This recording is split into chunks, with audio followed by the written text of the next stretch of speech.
मंगल भवन अमंगल हारी, दरबहु सुदशरथ अजिर बिहारी। सभी श्रोतागण को मेरा सादर प्रणाम। जब हनुमान जी लंका को पूरी तरह जला के अपने पूंछ को बुझाकर माता के सामने खड़े हुए, पूंछ बुझाई खोई सम धरे लग रूप बहोरी, जनक सुता के आगे ठाठ बहो कई जोरी। और तब माता से बोले, हे माता मुझे कुछ चिन्ह दीजिए जैसे रघुनाथ जी ने मुझे दिया था। तब माता जी ने बोला कि चूड़ामणि उतार कर दे दिए और बोली कि हे हनुमान, जाके प्रभु से कहना जयंत की कहानी याद करे। यह कहानी क्या है? जिस पर आधारित है कौआ को एक ही आंख होता है। यह इस प्रकार प्रसंग है कि एक दिन वनवास के समय में माता सीता और लक्ष्मण और रामचंद्र जी चित्रकूट के उत्तरी पूर्व भाग के पहाड़ पर तामस आश्रम में रहते थे, जो मंदाकिनी नदी के समीप है। एक दिन रामचंद्र जी जल विहार करने के लिए गए और भीगे कपड़ों में आकर माता के पास में बैठ गए, जो एक पहाड़ पर बैठी थी। थोड़ी देर बैठने के बाद में रामचंद्र जी दूसरे पहाड़ पर चले गए। माता को अकेला देखकर इंद्रपुत्र जयंत जो है कौए का रूप धारण करके माता को चोंच मारना शुरू किया। जब माता ने पत्थर से उसे भगाया तो यहीं कहीं छुप जाता था और फिर आके माता पर चोंच मारता था। माता कुपित हो गई और कुपित होने के बाद में वह माता फिर रामचंद्र जी के पास में जाकर बैठ गई। जब वहां बैठ गई तो प्रभु ने माता की गोद में सर रख के सो गए। फिर जब देखा कि प्रभु सो गए तो फिर यह कौआ जो जाके लगा माता के छाती में चोंच से मारकर माता के छाती को छत बिछत कर दिया। उससे खून की टपके गिरने लगी और वो खून टपकते टपकते टपकते टपकते प्रभु के शरीर को स्पर्श कर गया।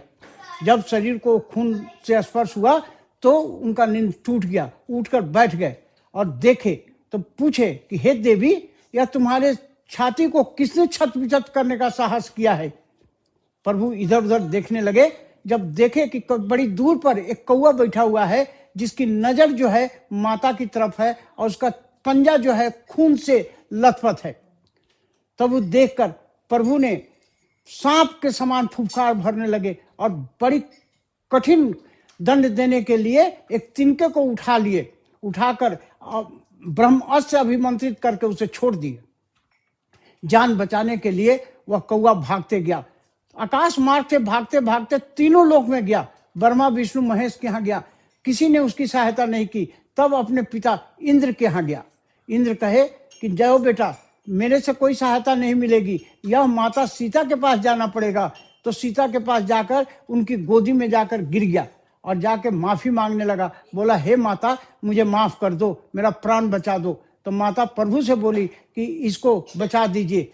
तो प्रभु बोले, यह ब्रह्मास्त्र है, यह छूट गया है, यह फिर वापस नहीं आ सकता। ठीक है, इसका प्राण नहीं दूंगा, लेकिन कुछ न कुछ दंड अवश्य दूंगा। उसी से पूछे कि दंड क्या दिया जाए, वह कुछ नहीं बोला। कुछ देर के बाद में माता से विचार करके उसके एक आंख को फोड़ दिए। फिर वह माता से विनती करने लगा, हे माता, मेरा तो अब जीना ही दुर्लभ हो गया है, क्योंकि लोग मुझे काना काना कहेंगे। तो प्रभु से फिर बोली माता, इसका कोई उपाय बताइए।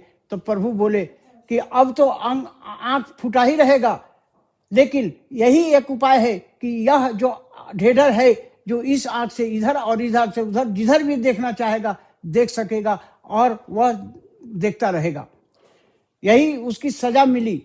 तो वह बोले कि नहीं, यह पूरी सजा माफ नहीं हो सकती, क्योंकि यह वासना में वशीभूत था, इसलिए यह पाप का फल इसे भोगना ही पड़ेगा।